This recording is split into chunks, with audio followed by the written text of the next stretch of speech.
Alors, on travaille dans le domaine de l'informatique ambiante. Il faut comprendre que l'informatique, depuis ses débuts, a nettement évolué dans les dispositifs qu'elle offre au système informatisé pour interagir avec l'environnement et les utilisateurs qui l'entourent. Tout à fait au début, pour les plus anciens d'entre nous, on a connu le simple clavier et le simple écran pour dialoguer avec l'application informatique. Quelques années plus tard, on a vu apparaître un objet un peu particulier qui s'appelle la souris et qui nous a permis de faire des choses un peu plus fines en termes d'interaction avec l'ordinateur.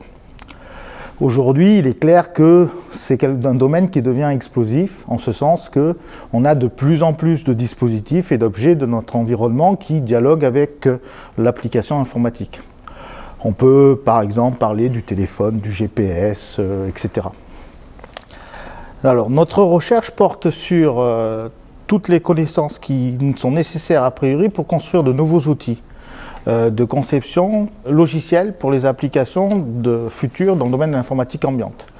En gros, par rapport à ce qu'on a pu connaître de par le passé, pouvoir concevoir des applications qui pourront se projeter dans des environnements a priori non dénombrables. On peut parler d'un exemple élémentaire qui illustre nos travaux. Cet exemple, je dirais que c'est le moyen pour un ingénieur de décrire une application selon différents aspects séparés. Par exemple, l'ingénieur fait une simple partie de l'application qui consiste à relier un interrupteur à une lampe, et dans ce cas-là, il programme par exemple ce petit bout.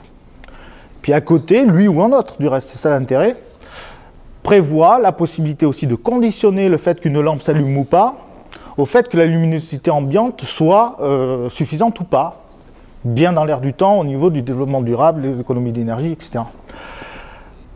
Ni le premier ni le deuxième n'auront prévu de faire une application qui combine les deux.